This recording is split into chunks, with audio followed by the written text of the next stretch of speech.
Olá pessoal, hoje o nosso bate-papo é sobre ligações covalentes. As ligações covalentes são aquelas nas quais há compartilhamento de elétrons entre átomos que apresentam alta eletronegatividade, ou seja, grande tendência em atrair elétrons, e também apresenta alta energia de ionização, ou seja, são aqueles átomos que gostam de ganhar elétrons e não de doar elétrons, correto?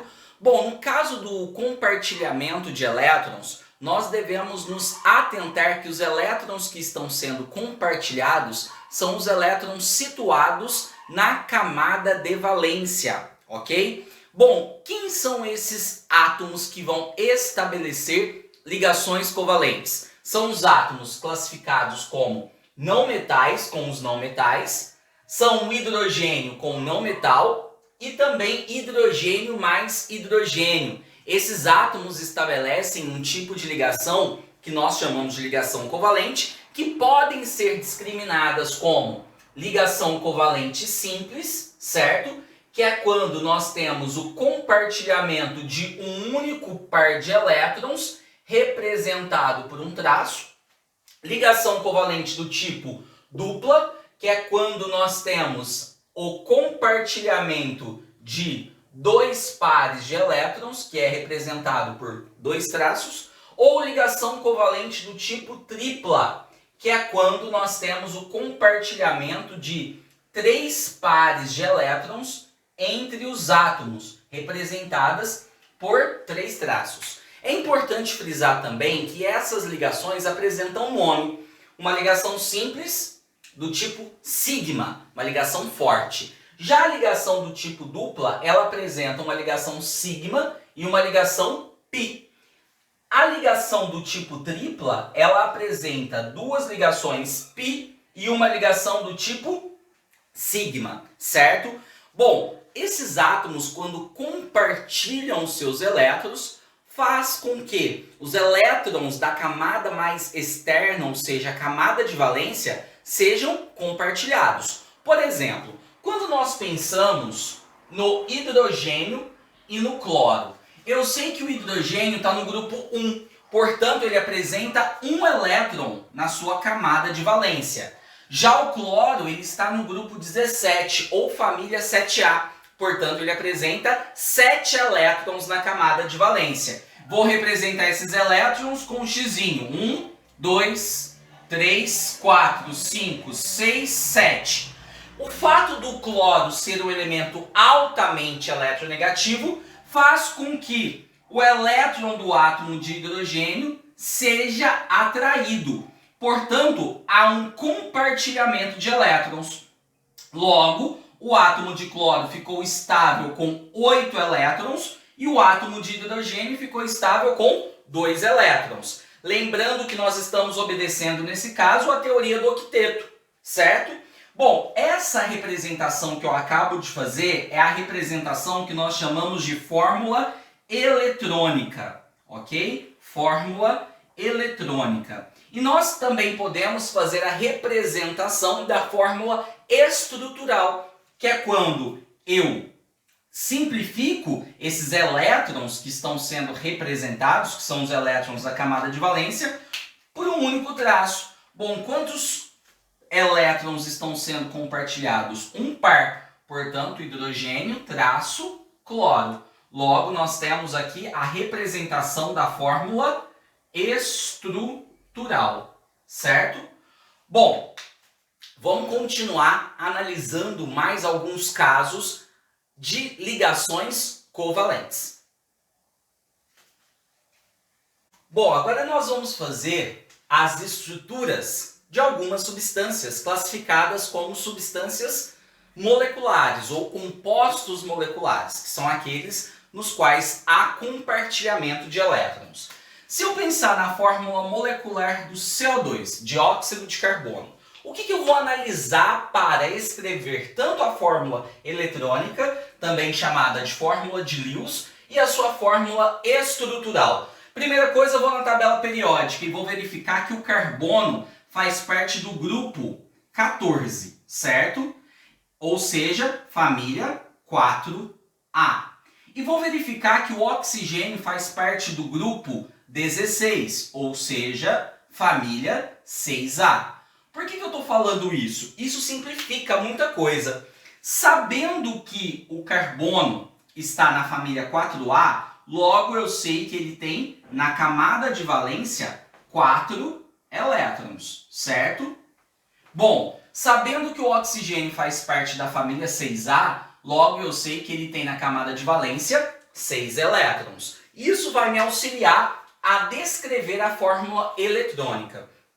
Elemento central. Quem que vai ficar no centro? É aquele elemento que faz mais ligações. Como que você vai analisar isso? Simples. Bom, lembrando da teoria do octeto, um átomo quer ficar estável, assim como um gás nobre, correto?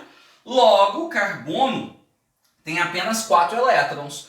Para 8, quer dizer que ele tem que fazer ainda quantas ligações? 4 ligações. O oxigênio tem 6 elétrons. Para ficar estável, ele precisa de 8 elétrons. Logo, ele tem que fazer 2 ligações. Portanto, elemento central, carbono. Quantos elétrons ele tem na sua camada de valência? 4. 1, 2, 3, 4. O oxigênio, por sua vez, precisa realizar 2 ligações. Portanto, nós temos nesta estrutura 2 átomos de oxigênio. Então, 1, 2, 3, 4, 5, 6, que é a quantidade de elétrons que o oxigênio apresenta na camada de valência. 1, 2, 3, 4, 5, 6. Logo, para que o carbono fique estável, ele precisa fazer 4 ligações. Então, estabeleceu a primeira, estabeleceu a segunda. Opa, consegui estabilizar o oxigênio, já que ele precisava fazer apenas 2 ligações. Mais uma, mais outra ligação. Portanto, o carbono agora tem 1, 2, 3, 4, 5, 6, 7, 8 elétrons na camada de valência. Estrutura estável. Fórmula estrutural deste composto, dióxido de carbono. C, dupla O. Portanto, nós conseguimos determinar que a fórmula eletrônica é essa e a fórmula estrutural deste composto é essa. Bom, vamos pegar agora uma estrutura na qual nós temos uma molécula diatômica, ou seja, formada por 2 átomos. N2. Vou na tabela periódica e verifico que o nitrogênio faz parte do grupo 15, ou seja, ele faz parte da família 5A. Se ele faz parte da família 5A, isso quer dizer que ele tem na camada de valência 5 elétrons. Portanto, nitrogênio tem 1, 2, 3, 4, 5. Bom, nesse caso eu não preciso fazer a determinação de átomo central, já que é uma molécula que apresenta apenas 2 átomos, certo? Então, 1, 2, 3, 4, 5. Então eu tenho 2 átomos iguais, 2 átomos de nitrogênio. Se ele tem 5 elétrons na camada de valência, para ficar estável ele precisa fazer quantas ligações? 3. Logo, nós vamos estabelecer 3 ligações do tipo covalente, ou seja, 3 pares de elétrons serão compartilhados neste processo. Logo, nós teremos a formação de uma fórmula estrutural, no qual nós temos a presença de uma ligação tripla, certo? Bom, então, esses foram os casos do CO2 e do N2. Bom, agora nós vamos analisar ácido carbônico, fluoreto de fósforo e peróxido de hidrogênio, certo? Bom, como que seria a fórmula eletrônica para o ácido carbônico? Primeira coisa, vamos lá, elemento central, carbono. Por quê? Porque ele faz mais ligações. Como que eu sei disso? Ele está na família 4A. Para atingir o octeto, portanto, ele tem que fazer 4 ligações. Então, carbono, elemento central. Depois nós observamos que nós temos a presença de oxigênio, que está no grupo 6A, no grupo 16, família 6A, certo? Portanto, 6 elétrons na camada de valência, precisa fazer 2 ligações. E o hidrogênio, que eu sei que faz apenas uma ligação. Com relação, pessoal, aos ácidos, eu vou dar uma dica para vocês que é a seguinte. Sempre que você tiver um oxiácido, hidrogênio vai estar ligado ao oxigênio, certo? Vão ter algumas exceções ali no ácido hipofosforoso, certo? E também no ácido fosforoso, mas isso é um bate-papo lá para frente. O que nós temos que pensar? Ao redor do carbono, portanto, nós temos o átomo de oxigênio. E ligado aos oxigênios, nós temos os 2 átomos de hidrogênio. Carbono tem quantos elétrons? Tem 4. Então, 1, 2, 3, 4. Oxigênio tem quantos elétrons? 6. 1, 2, 3, 4, 5, 6. Hidrogênio tem apenas 1. Oxigênio tem 6. 1, 2, 3, 4, 5, 6. Hidrogênio tem apenas 1. E oxigênio faz 6 elétrons na camada de valência. Bom, agora o que eu vou fazer? Eu vou fazer o compartilhamento. Ao ligar um elétron do hidrogênio com um elétron do oxigênio, estabilizei o hidrogênio. Ao ligar o elétron do oxigênio com o elétron do carbono, estabilizei este átomo de oxigênio. O mesmo vai acontecer aqui, certo? E a gente pode observar que o carbono, pessoal, ele precisa ainda de 2 ligações. Por isso que aqui nós teremos a presença de uma ligação dupla.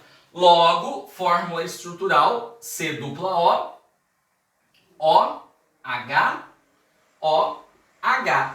Então nós temos aqui a fórmula eletrônica e a fórmula estrutural para o ácido carbônico. Pensando nessa estrutura do PF3, vou lá na tabela periódica, verifico que o fósforo faz parte do grupo 15, ou família 5A. Portanto, ele vai fazer 3 ligações. Já o flúor, ele faz parte do grupo 17, família 7A, halogênios. Logo, tem 7 elétrons na camada de valência, faz apenas uma ligação. Átomo central, portanto, é o fósforo. 1, 2, 3, 4, 5. Correto? Vou colocar aqui os fósforos ao redor do átomo. Vou colocar o flúor, ao redor do átomo de fósforo, certo? E o flúor, eu sei que ele apresenta 7 elétrons na camada de valência. Portanto, nós iremos estabelecer 3 ligações do tipo simples. 1, 2, 3. Essa é a estrutura para o fluoreto de fósforo. Daí nós temos como fórmula estrutural PF3. Eu já estou desenhando dessa forma, levando em consideração as suas geometrias moleculares, ok? Pensando aqui no H2O2, peróxido de hidrogênio. Pessoal, neste caso, quem será o meu elemento central? Não vai ser o hidrogênio, porque ele faz apenas uma ligação. Elemento central vai ser o átomo de oxigênio. Só que ele aparece 2 vezes. Então você vai ter oxigênio, oxigênio, hidrogênio e hidrogênio. Como o oxigênio apresenta 6 elétrons na camada de valência, certo? Ele tem que estabelecer 2 ligações. Então, oxigênio com oxigênio e oxigênio com hidrogênio. Portanto, nós conseguimos desenhar a fórmula eletrônica para o peróxido de hidrogênio. E aqui nós temos hidrogênio, hidrogênio, com a sua fórmula estrutural. Bom, falando um pouquinho a respeito das características dos compostos moleculares. A temperatura ambiente eles podem se apresentar tanto no estado sólido, líquido ou gasoso.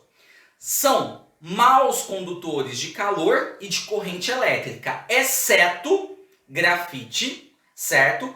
E ácidos fortes, que quando em meio aquoso sofrem ionização, levando, portanto, à formação de íons. E assim nós temos a condução de corrente elétrica. Fechado? Essas são as principais características que nós temos para os compostos moleculares, aqueles que fazem ligações covalentes.